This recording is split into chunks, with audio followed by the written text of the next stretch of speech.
Good morning student. Previous lecture में हमने पढ़ा था पॉजिटिव और नेगेटिव चार्ज, उनके बीच अट्रैक्शन होती है, रिपल्शन होती है। अट्रैक्शन कब होती है? जब हमारे पास टू अनलाइक चार्ज होंगे, for example positive and negative. Repulsion कब होगी? जब हमारे पास लाइक चार्ज होंगे, negative negative and positive positive, तब हमारे पास अट्रैक्शन होती है। ठीक है, टू थिंग्स इज पॉसिबल। हमारे पास हमने पॉजिटिव बायर जोड़ी होती है, एक नेगेटिव बायर जोड़ी होती है, तो हमारे पास यहाँ पे बल्ब हमारे पास काम करना शुरू कर देता है, दैट इज अट्रैक्शन होती है हमारे पास इस टाइम। ठीक है, तो कूलम्स लॉ ने ये लॉ बनाया कूलम्स ने, तो उसने कहा कि मेरे पास ये दो चीज़ें पॉसिबल होती है। इसमें कूलम्स में फोर्स ऑफ अट्रैक्शन भी होती है, रिपल्शन के केसेस में भी बताया इसने, दोनों केसेस में पॉसिबल है, अट्रैक्शन में भी और रिपल्शन में। उसने कहा कूलम ने फोर्स ऑफ अट्रैक्शन लगेगी दो चार्जेस के बीच Q1 और Q2, और उनके बीच जो डिस्टेंस है, फॉर एग्जांपल हमारे पास Q1 एंड Q2 के बीच डिस्टेंस है R, तब बोला इसने फोर्स ऑफ अट्रैक्शन, ये है फोर्स ऑफ अट्रैक्शन भी है और रिपल्शन भी है। तब इसने क्या बोला? Force of attraction and repulsion is directly proportional to product of magnitude of either charge, product of magnitude of either charge, दोनों चार्ज का जो मैग्नीट्यूड है उसको न्यूमेरिकल वैल्यू को मल्टीप्लाई करें, तो अब बोला directly proportional to product of magnitude of either charge and inversely proportional to square of the distance between them। inversely proportional to का मतलब है कि डिवाइड किया हमने r स्क्वायर से दोनों चार्ज को Q1 और Q2, so that the force of attraction and repulsion at rest is directly proportional to product of either charge Q1 and Q2 and inversely proportional to square of the distance between them। तो इसमें पूरे में यही लिखा है कि Coulomb's law क्या है। अब हमें कूलम्स लॉ को डिफाइन करने के लिए सबसे पहले हमने टू चार्जेस लिए, हमने ऐसे लिए Q1 और Q2, दोनों के बीच हमने डिस्टेंस R लिया, तब हमने लिखा let Q1 and Q2 be the two charge separate by the distance R। ठीक है, तो ये बोला हमने फोर्स ऑफ अट्रैक्शन और repulsion is equal to directly proportional to Q1 Q2 divide by R square, और डायरेक्टली प्रोपोर्शनल टू को हम हटाते थे, जो सिस्टम है हमारे पास that is equal to, that is denoted by K Q1 Q2 divide by R square. अब K को क्या बोलते हैं हम यहाँ? K को बोलते हैं या तो बोलेंगे इसको इलेक्ट्रोस्टैटिक फोर्स कांस्टेंट, या बोलेंगे कूलम कांस्टेंट। दो चीज बोलेंगे, इलेक्ट्रोस्टैटिक फोर्स कांस्टेंट या कूलम फोर्स कांस्टेंट। जो जर्नली हम बोलते जाते हैं उसको बोलते थे हम कांस्टेंट ऑफ प्रोपोर्शनलिटी। ठीक है, उसके बाद हमने डिफाइन करना है ऐसा यूनिट ऑफ के को हमने डिफाइन करें कि ये के क्या चीज़ है। मेरे पास के को हमने डिफाइन कर दिया, के की वैल्यू होती है 1 divide by 4 pi epsilon. This is not E, this is epsilon like that, इसको ई नहीं लिखना है, दिस इज एप्सिलॉन, इसको एप्सिलॉन लिखना है। Okay, what is the value of epsilon? Epsilon क्या होता है? एप्सिलॉन हमारे पास दो वैल्यू तो दो थिंग से बना है, एप्सिलॉन आर, एप्सिलॉन नॉट। तो ये एप्सिलॉन सबसे पहले आप लोगों ने ऐसा लिखना है, epsilon r epsilon naught. Epsilon r होना चाहिए इसके 1/3 मीन 1 डिवाइड बाई 3, 1/3 होना चाहिए, नॉट भी हमने 1/3 लगाना है एप्सिलॉन के। तो ये पढ़ा हमने। अब एप्सिलॉन आर और एप्सिलॉन नॉट, ठीक है, इसको बोलते हैं absolute permeability of free space, absolute permeability of free space, या फिर वैक्यूम और एयर में। फ्री स्पेस में जब हम एक्सपेरिमेंट करेंगे, एयर में जब हम एक्सपेरिमेंट करेंगे, फ्री स्पेस में।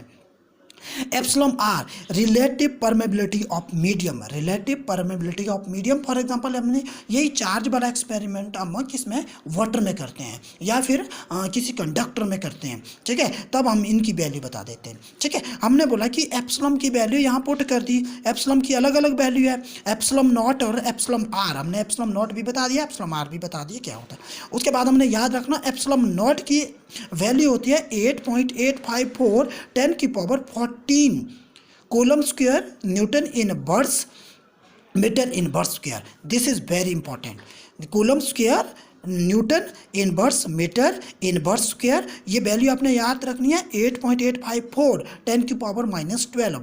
ठीक है, ये है फ्री स्पेस में, वैक्यूम में। फ्री स्पेस में मेरे पास एप्सिलॉन की वैल्यू ये है और एप्सिलॉन आर की value that is 1। Free space में आपने ये याद रखना, relative permeability of medium that is 1 in free space और इन एयर में। ठीक है, उसके बाद हमने एयर में के की वैल्यू क्या होगी, ये के की वैल्यू पूरे सिस्टम में बताई थी। अब एयर में के की value k is equal to 1 divide by 4 pi epsilon naught. तो के की वैल्यू थी हमारे पास k is equal to 1 divide by 4 pi epsilon, ठीक है। हमने बोला फ्री स्पेस में, हमने बोला फ्री स्पेस मीन एयर में k is equal to 1 divide by 4 pi epsilon naught और एप्सिलॉन आर होना था।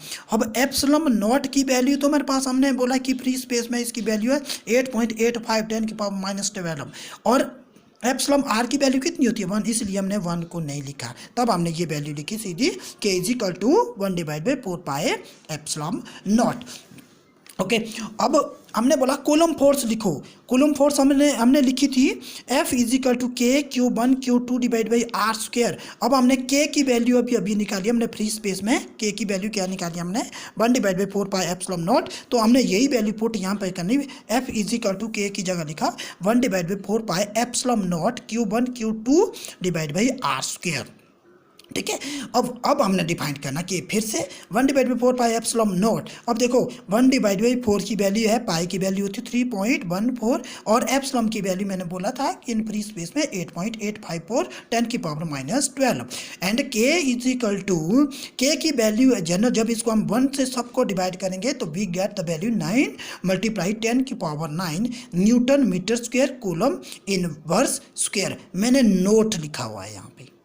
This note means that you remember this value k and also n m square c minus 2 SI unit of k है ये newton metre square coulomb inverse. तो आपको आता है question what is SI unit of k की SI unit हमें पता है, ठीक है। उसके बाद आपके पास है SI unit of epsilon naught.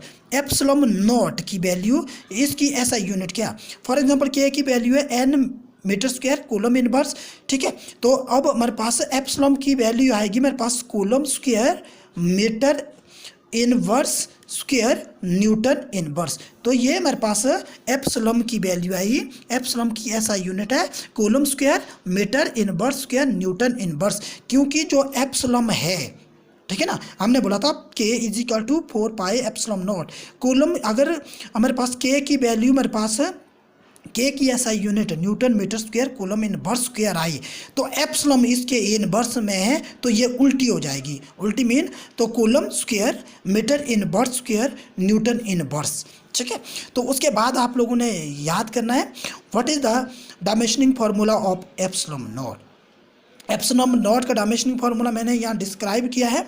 तो ये m-1 l-3 t-4 a-2, ठीक है, ये एप्सिलॉन नॉट। अब डायमेंशनिंग फार्मूला ऑफ के एप्सिलॉन नॉट के उल्टा होता है, इनवर्स होता है। तो इस के की वैल्यू क्या आएगी m1 l3 t-4 a-4। तो ये जो है के का SI unit dimensioning formula epsilon के डायमेंशनिंग फार्मूला के उल्टा होगा। जो माइनस में है पावर वो प्लस में हो जाएगी, जो प्लस में पावर वो माइनस में होगी, ठीक है।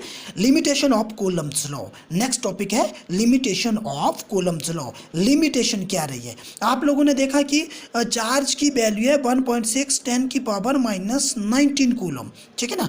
ये सबसे पहले it is hold only for point charge. Point charge मतलब Q1 और Q2 को ही होल्ड करता है, ऐसा नहीं कि Q1 Q2 Q3 को भी Q4 को भी होल्ड करता है। एक टाइम में ये सिर्फ एक को होल्ड करेगा, 2 पॉइंट चार्ज के बीच होता है ओनली, ठीक है। तीसरा इंटरफेयर नहीं करता। It is not a universal law. Universal law ये बोल रहा है कि हर जगह ये इम्प्लीमेंट नहीं कर सकते हैं ना हम, किसी कोई ये बैड कंडक्टर है कोई गुड कंडक्टर है तो ऐसे ऐसे करके बैड कंडक्टर में ये काम नहीं हो सकता, इसीलिए बोला it is not a universal law. दूसरा it is use only for a short range force. Short range force है, ये फोर्स सिर्फ दो चार्ज के बीच 10 की पावर मैक्सिमम है 10 की पावर -10 इतनी मैक्सिमम है, इतने के बीच। तो इससे ज़्यादा जाएगी अगर 10 की पावर -19 होगी तो ये एप्लीकेबल 9 होगी तो एप्लीकेबल नहीं होता है। ये कूलम लॉ जो है ये शॉर्ट रेंज फोर्स है, बहुत कम नज़दीक चार्ज के बीच होगा। तो डिस्टेंस देखो मैंने बोला मैक्सिमम है 10 की पावर -10। ठीक है। उसके बाद it is a medium dependent, ये डिपेंड करता है मीडियम पे। मीडियम पे किस मीडियम पे ये काम करता है। It is an experimental law, experimental law है ये, लैब में एक्सपेरिमेंटल लॉ होगा हमारे पास ये, ठीक है। तो ये आप लोगों ने अच्छी तरह से लर्न करके लाना है जो मैंने पढ़ाया। Okay, thank you.